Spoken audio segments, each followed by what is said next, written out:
Salut la team Show Foot, salut à toutes et à tous, bienvenue sur Show Foot, votre émission 100% football. Aujourd'hui on en est à l'émission numéro 29, Ligue des Champions. Mais bon, on commence d'abord par saluer mon acolyte, mon spécialiste. Chris, ça dit quoi mon gars? À l'aise, hein. On a bossé. On va voir ce que ça va donner. Ouh. Ça sent pas bon. Real de Madrid, Paris Saint-Germain. Bon, résultat quelque peu pas étonnant parce qu'on a l'habitude de revoir ça, mais ce Paris Saint-Germain qui nous a habitués vraiment à faire du catastrophique. Real de Madrid 3, Paris Saint-Germain 1, huitième de finale Ligue des Champions. On avait imaginé un PSG enfin maître de son destin, enfin maître de son avenir. Mais bon, encore une fois, patatras. Pourtant, Kylian Mbappé, il ouvre la marque. 1-0 à la mi-temps, 2-0 score cumulé. Et deuxième mi-temps, on arrive à un match surréaliste. Triplé de Benzema, donc 61e, 76e, 78e. Donc en moins de 20 minutes, Benzema a plié le match. Comme ça, ta première analyse, avec un peu de recul, qu'est-ce que tu peux dire de cette rencontre?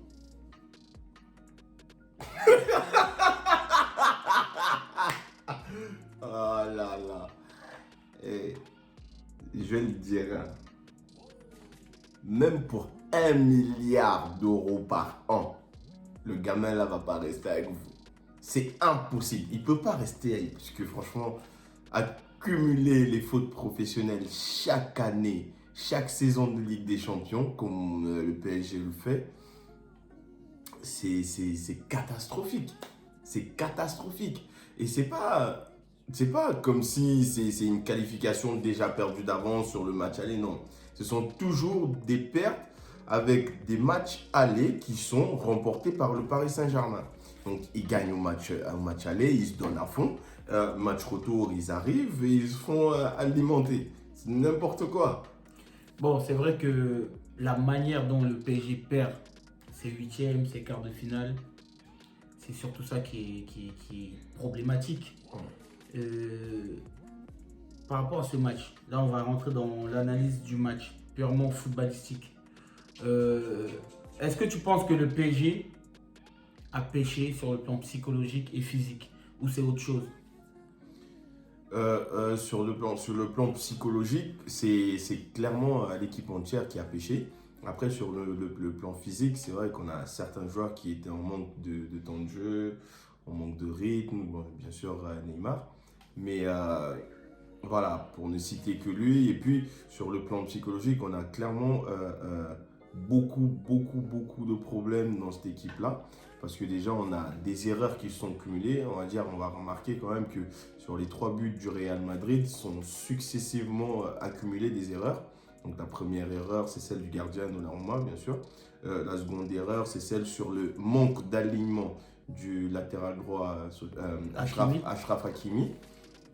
La troisième erreur, c'est sur la relance plein axe de Marquinhos. Et ça, c'est là où on voit vraiment le déficit. Parce qu'on sait quand même que pour toute personne qui a été amenée à jouer un petit peu au football, même en amateur, c'est quand même une règle primordiale. C'est le b.a.-ba du football. C'est le b.a.-ba du football qu'on explique toujours, surtout aux défenseurs, c'est de ne jamais ressortir dans l'axe. Jamais. Toujours écarté, toujours soit dégagé, soit pour ceux qui sont un peu plus expérimentés, trouver la diagonale. Donc ça, c'est les 3 erreurs que moi j'ai remarqué. Et ce sont clairement des erreurs qui sont psychologiques. Dans le sens où on a un PSG qui a voulu beaucoup trop jouer aisément, que ce soit beaucoup trop à l'aise, beaucoup trop tranquille, beaucoup trop confiant.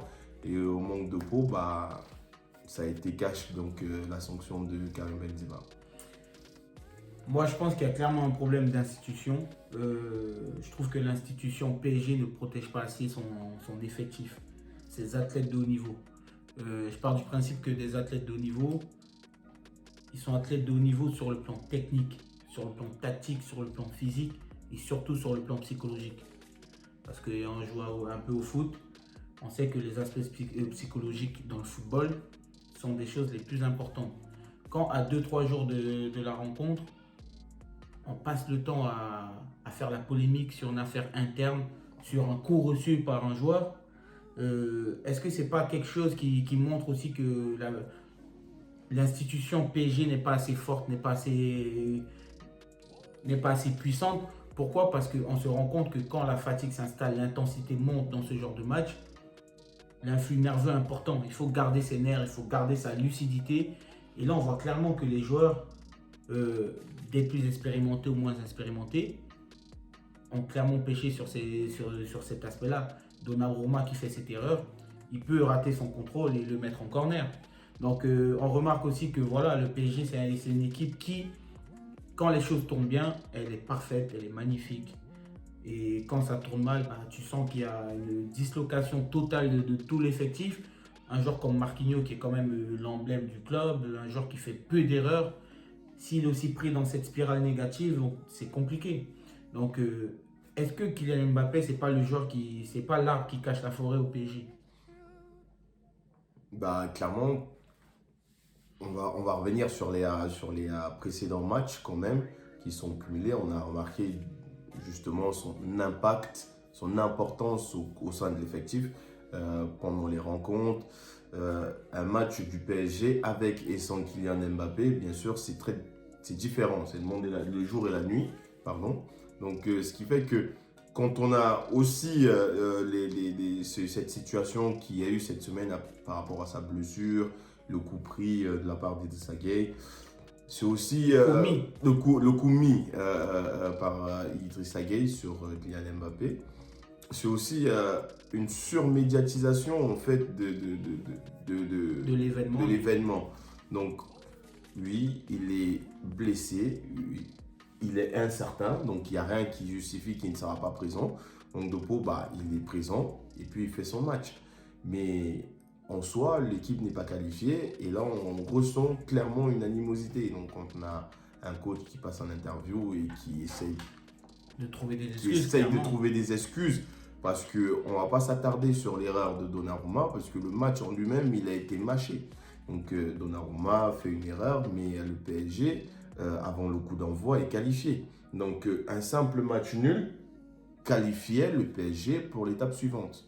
Donc ça aurait pas été, c'était pas compliqué de conserver le score, de rester à un partout, essayer de conserver le ballon, de jouer avec Kylian sur la profondeur parce qu'il avait clairement le dessus sur Militao. Donc moi je trouve que c'est vraiment l'institution, oui, aussi qui bafoue un petit peu les étapes. Parce que le PSG vise clairement la Ligue des Champions. Mais je pense que le fait de trop la désirer, trop la vouloir, il passe à côté de certains détails. Donc il néglige certains détails très importants. Bah moi j'aime bien employer des métaphores. Hein. C'est comme un élève qui passe à peine en troisième, qui veut déjà se présenter au bac. J'ai l'impression que le PSG a sauté certaines étapes, des étapes vraiment fondamentales dans l'éclosion d'un grand club. Tu sais que les grands clubs, ils ont quand même des étapes à franchir petit à petit. Et on se rend compte que le PSG pêche dans plusieurs aspects de leur fonctionnement. Que ce soit au niveau du fonctionnement, au niveau de la hiérarchie des gardiens, au niveau du directeur sportif qui peine à installer sa suprématie, qui n'est pas maître de son domaine de prédilection, mais il est maître d'autres domaines.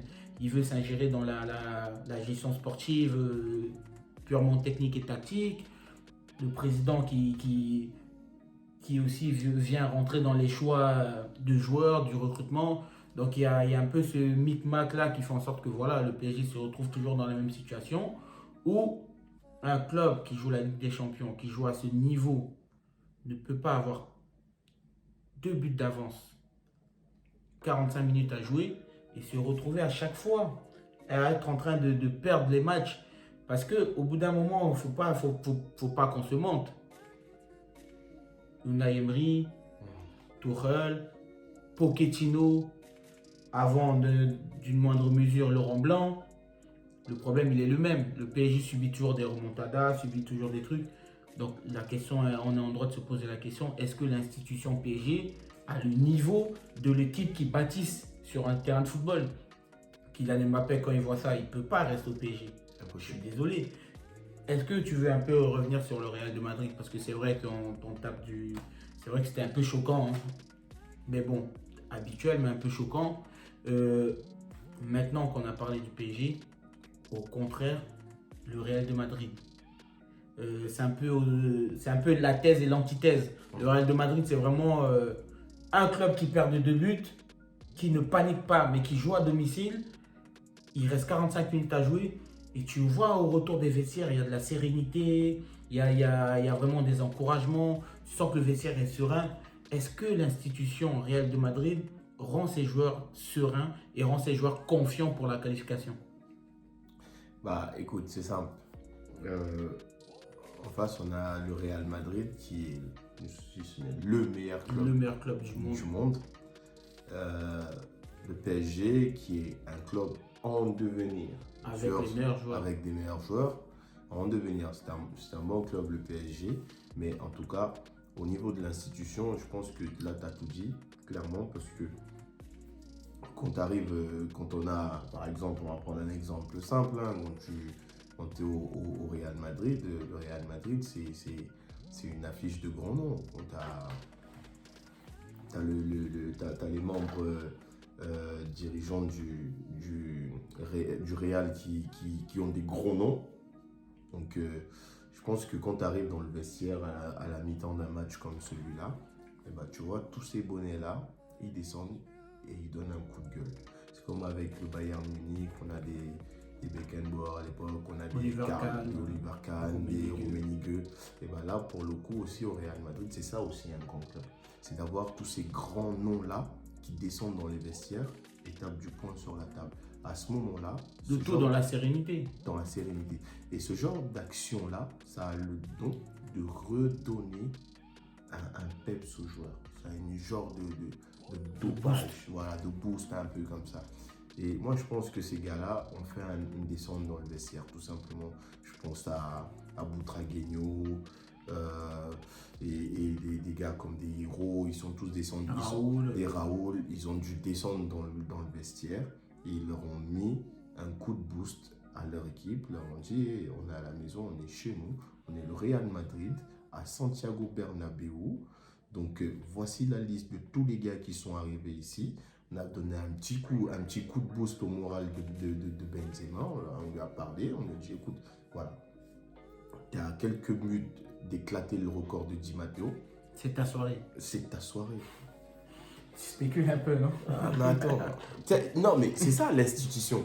C'est ça, en clairement. Parce que quand on vient au PSG, quels sont les noms des gars qui vont descendre? À la Roche. Ouais. Non, mais attends. Mais ils ne sont même plus dans le. Ils sont même pas dans les sphères du club. Ils sont même pas dans le club. Donc, exactement. Tu vois, des gars qui ont l'ADN du club, qui peuvent descendre et faire transcender les joueurs avec le message et l'éthique du club. Il n'y en a pas au PSG. C'est pas Nasser qui va descendre et remotiver les gars que vous avez la bannière du PSG. C'est quelque chose de très important. Non, c'est pas lui. C'est pas Leonardo. Donc ça, c'est aussi ça, l'identité d'un grand club. En tout cas, le message, il est clair, c'est que le joueur, aussi grand qu'il soit, ne sera jamais au-dessus de l'institution. Si un club comme le PSG souhaite gagner des titres, mettez les joueurs à leur niveau. Peu importe leur talent, peu importe leur pédigré, mettez-les en dessous de l'institution. En tout cas, voilà, félicitations au Real, aux fans du Real. Désolé aux fans du PSG, hein, franchement, ça nous a touchés. Hein, on est tous en France et tout, on a envie que le club français aille au bout. C'est vrai que Kylian Mbappé, il fait rêver, hein, parce qu'il a marqué à quasiment tous les matchs de Ligue des Champions. Il surnage dans cette équipe. Est-ce que tu veux revenir un peu quelques secondes sur les cas individuels Messi, Neymar. C'est ça. Parce qu'il faut un peu de trash talk là, parce que là on est trop lisse, on analyse et tout. Mais au bout d'un moment, c'est bon. Non, faut franchement, arrêter. je n'osais pas, hein, mais il faut que je le dise, parce que sinon ça va rester coincé dans ma gorge.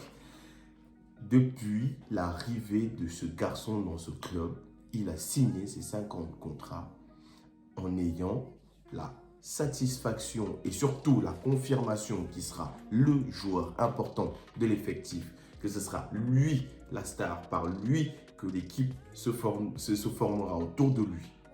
On lui a fait un premier coup derrière dans le dos avec le recrutement de Neymar. Il a accepté, il n'a pas... Voilà, il est passé au-dessus. On lui a fait un deuxième coup avec le recrutement de Léo Messi. Je parle même pas des autres gars, les Di Maria et consorts, hein, des machins trucs. Donc là, il va partir dans un club qui lui ouvre la porte comme étant le joyau qui manque pour faire briller le bijou, je sais pas quoi, tu vois, ça, non. Bref, pour faire simple, il va aller dans un club où il aura ce qu'il veut. Alors là, il a montré avec le PSG, franchement, l'étendue de son pouvoir. Parce que là, c'est même plus de talent. Là, c'est un pouvoir qu'il a. Parce que quand tu joues à côté d'un Neymar et d'un Messi, réussir à briller devant ces gens-là, on sait tous que c'est compliqué. Ouais. On sait tous que c'est compliqué de briller devant Messi et Ronaldo. On a galéré des années, pourtant ils n'étaient pas dans les mêmes équipes. Toutes les équipes où ces joueurs-là ont joué, que ce soit Messi ou Neymar, Neymar avec Santos, il brillait, impossible de faire mieux que lui. En équipe du Brésil, on a vu avec Lucas Moura comment il galérait, les Coutinho, il galérait. Impossible de briller plus que Neymar. Mais Mbappé, il le fait haut la main et c'est mérité. Pour ce qui est de Neymar, Oh, laisse tomber. Neymar c'est un joyau, c'est un talent. Mais au bout d'un moment, quand tu arrives comme l'espoir dans une boîte, au bout d'un moment, même tes patrons ils te demandent d'évoluer, ils te demandent de monter de niveau. Et Neymar, malheureusement, depuis plus de 12-13 ans de carrière, ça fait 4-5 ans qu'il n'évolue plus. Et un match à aussi haute intensité, forcément, on va voir les manquements de Neymar. Aujourd'hui, physiquement, Neymar n'est pas au niveau. Il est au niveau pour jouer 45 minutes, 1 heure grand max s'il est en pleine forme. Mais aujourd'hui, c'est pas possible. Il ne peut pas se permettre d'avoir ce physique-là pour un joueur de ce niveau-là. Le football, c'est le sport, un des sports qui génère le plus d'argent. Et les paramètres athlétiques, des données de haut niveau, tu ne peux pas te permettre. Au basket, au football américain, c'est un joueur comme Neymar ne pourra même pas être sur le terrain. Mais bon, ça c'est autre chose. Force à vous les supporters du PSG, franchement. On est de tout cœur avec vous et honnêtement, c'est compliqué. Compliqué. Comment il s'appelle? Vous avez signé aujourd'hui le contrat de Kylian au Real de Madrid. Ouais. Là, par Honnêtement, contre, aujourd'hui, vous avez signé. Ça veut dire que si le petit il hésitait, aujourd'hui, vous, supporters, club, équipe, ensemble, les tout trois, le là, monde, vous avez donné la presse, Ouais. vous allez sortir sur la presse qu'il a pris un coup, machin. Donc l'amateurisme ambiant qui tourne autour de ce club l'a confirmé que c'est là où je dois être. Ouais. C'est là où je dois être. Il doit partir. Donc voilà, désolé. Même pour 1 milliard, il ne va pas rester. Forcément, désolé, il ne pourra pas rester. Yeah. Comment il s'appelle? Samy Parisien ou rien là? Il doit avoir. Il a dû lancer un direct là avec moi. Arrête, bref. Bon, mon gars, on va revenir, mais très très brièvement, hein, sur la deuxième rencontre. Pas grand chose à dire. Hein. Manchester City, Sporting Lisbonne, 0-0, 5-0 au match aller. City n'est pas jugeable en huitième de finale de Ligue des Champions. City n'est jugeable que quand le dernier carré approche et que les équipes se valent. Et là, le coaching de très très haut niveau peut mettre à mal Pep Guardiola. City seront toujours en quart de finale. Toujours en quart de finale. On vous donnera rendez-vous au prochain épisode en quart de finale parce que Manchester City aujourd'hui a fait tourner l'effectif, hein, a fait tourner l'équipe en Ligue des Champions, huitième de finale de Ligue des Champions. Pour les échéances aujourd'hui, ce huitième de finale était beaucoup moins important qu'un match de Première Ligue, un match de FA Cup, un match de Community Shield ou je sais pas quoi. Donc, un match que tu vas pas regarder quoi. Difficile à juger, honnêtement, on n'a pas envie de parler de ce match, il n'y a rien à dire. Et les gars ont fait le taf, ils ont gagné 5-0, tranquille, on fait tourner, le coach fait tourner l'équipe, donc ça donne aussi un peu de temps, un peu de bouteille aux jeunes. Un peu de temps de jeu à certains, ça rentre bien dans leur mémoire et tout, pour certains ça va être un jour la musique de Ligue des Champions. Exactement. J'ai regardé dans l'effectif, il y a un petit arrière droit, Walker il n'a pas joué. Il y avait Zinchenko de l'autre côté et le petit arrière droit c'était CG Trent quelque chose. Bref, il n'avait pas fait un match en professionnel depuis qu'il est à Manchester City. Donc son premier match en professionnel, c'était Ligue des Champions. Donc force à lui, force à Pep. Pep, on te donne rendez-vous au prochain épisode. On ne va pas te juger aujourd'hui. Mais toi aussi, on t'attend au tournoi. Toi aussi, on t'attend au tournoi. Tes créations tactiques et dispositives là. En tout cas, la team, je pense qu'on a fait le tour hein, sur le PSG. On pourrait en parler pendant des heures, mais bon. Là, on est vraiment... On a voulu rester sur l'analyse. Comme vous savez, la team, abonnez-vous, partagez, activez la cloche de notification. Et dites merci à mon gars, il maîtrise son sujet. Mon gars, merci à toi. Tu penses que Noah Mouti et Biscotte, ils ont lancé un direct ou pas? Allez, ciao la team.